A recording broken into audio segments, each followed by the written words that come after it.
Përshëndetje dhe mirë se erdhët në edicionin informativ të orës 11. Presidenti Vjosa Osmani ka pritur në takim sekretarin e jashtëm britanik David Lammy. Në konferencën e përbashkët për media, Osmani dhe Lammy konfirmuan marrëdhëniet shumë të mira ndërmjet dy vendeve, ndërsa gjatë takimit u diskutua për dialogun ndërmjet Kosovës dhe Serbisë, si dhe për rrugën përpara. Osmani tha se me Serbinë, Kosova mbetet palë konstruktive përkushtuar për paqe e stabilitet. Vazhdimi i diskutimeve tona sot në një format më të avancuar dëshmon rëndësinë që të dyja vendet tona i kushtojnë forcimit të marrëdhënieve bilaterale.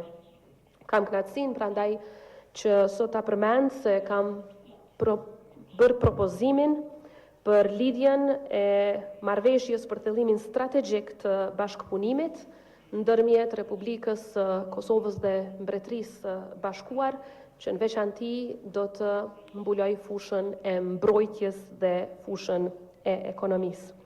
Pra, sot kemi diskutuar gjere gjatë për thellimin e bashkëpunimit tonë strategjik në këto fusha, të cilat pastaj do të vazhdojnë me diskutime ndërmjet dy ekipeve tona, dhe vlerësoj shumë faktin që e keni mirë pritur këtë propozim për zgjerim të partneritetit.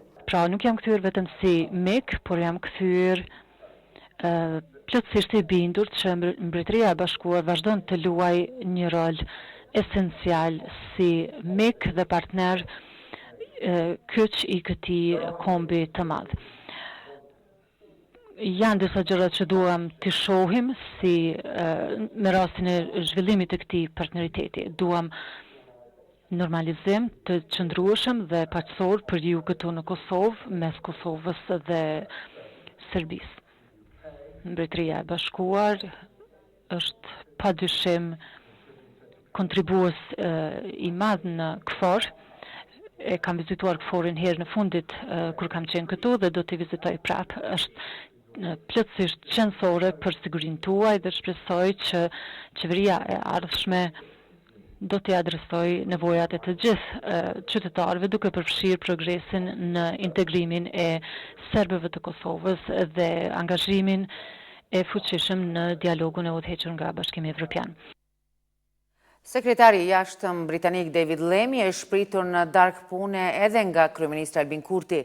Kurti e falenderoi sekretarin për kontributin dhe mbështetjen gjatë etapave të shtetëndërtimit dhe për miqësinë e partneritetin e ngushtë mes dy vendeve.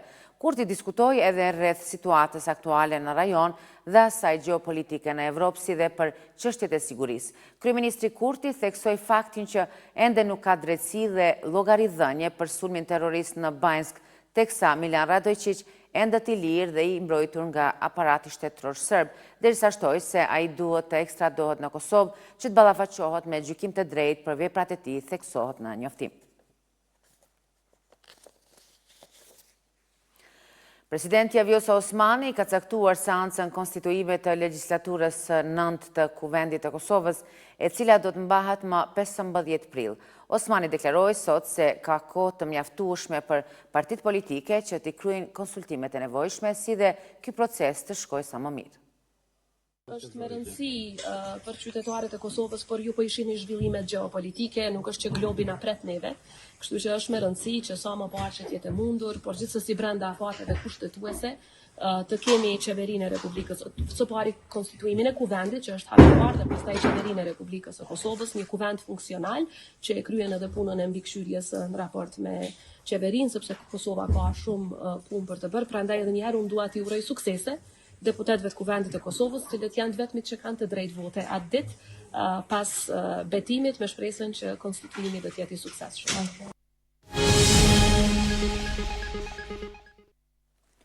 Sindikata e Policisë Kosovës ka dënuar atentatin kriminal që ja mori jetën policit Muhamet Lika. Në reagim thuhet se ky akt i rënd është një atentati drejt për drejt ndaj sigurisë publike, ligjit dhe vetë shtetit të Kosovës. Sindikata e Policisë thekson se çdo sulm ndaj një zyrtari policor është sulm ndaj Republikës së Kosovës. Sindikata ka kërkuar nga të gjithë aktorët shtetëror dhe institucionet e drejtësisë veprime të menjëhershme për zbardhjen e këtij akti kriminal dhe vënien para përgjegjësisë të autorëve. Polici Muhamet Lika ka humbur jetën brëm pas një sulmi në hyrje të shtëpisë së tij në Kaçanik. Viktima u gjet në gjendje të rëndë dhe u transportua në qendrën e mjekësisë në Kaçanik, ku mjekët e konstatuan vdekjen e tij. Policia ka arrestuar 12 aktivistë të iniciativës Asnjë cent më shumë. Nga ora 8, disa aktivistë kundër shtrejtimit të rrymës kishin bllokuar zyrën e rregullatorit të energjisë në prag të vendimarrjes për propozimin për shtrejtim të rrymës. Në njoftimin e tyre thuhet se ZRE-ja është në blokadë dhe se bllokimi do të vazhdojë deri në zotimin publik nga ZRE se nuk do ta miratojë rritjen e çmimit të rrymës për 15%. Juftojnë bashkëqitemi nesër, në blokadë, në do përsëri, përderisa nuk jepet zotim publik ZRE-ja për me ndaj vendimin për me rritë.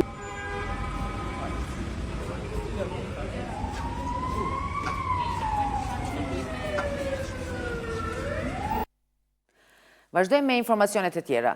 Sot është dita botërore e autizmit, e cila është vendosur nga Asambleja e Përgjithshme e Kombeve të Bashkuara në vitin 2007 si përpjekje për t'i dhënë fund diskriminimit ndaj personave me autizëm. Shënimi i kësaj dite është vendosur më 2 prill 2007 dhe është përfshirë në agjendën e zhvillimit të qëndrueshëm të Kombeve të Bashkuara, e cila premton që askush të mos mbetet pasdore. Dita botërore e autizmit synon të rrisë ndërgjegjësimin lidhur me çrregullimet e spektrit të autizmit dhe përmirësimin e jetës së tyre që jetojnë me autizëm.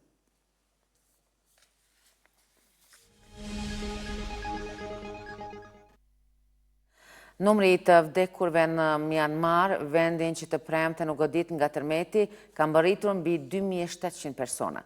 Ndërsa në Tajvan, nga hetimet e deritashme për shembjen e komplet ndërtesës, është zbuluar se një pjesë e armaturës së përdorur ishte jashtë standardeve. Numri i të vdekurve nga tërmeti së premtës që goditi Myanmarin ka mbërritur në më shumë se 2700, ndërsa i të lënduarve në më shumë se 4500. Të shtukur konsiderohen më shumë se 400 persona. Autoritetet kanë thënë se numri i të vdekurve mund të kalon mbi 3000. Operacionin e kërkim shpëtimit po e vështirësojnë temperaturat gjatë ditës, të cilat mund të arrijnë në 40 gradë, si dhe mungesa e mjeteve dhe pajisjeve profesionale për ekipet emergjente.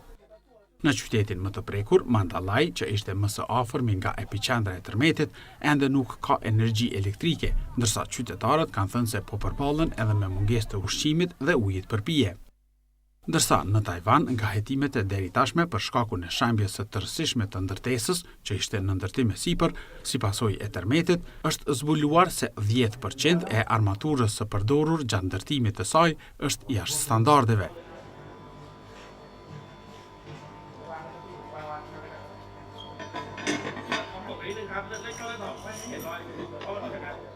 Njëzet mostra të armaturës të diametrit 12 deri 32 mm të marra për testim kanë rezultuar se janë jashtë standardit. Ndo që të lajmet në RTK, për këto dhe më shumë zhvillimet takojmë në orën 13 deri atëherë mirëmbëngjes.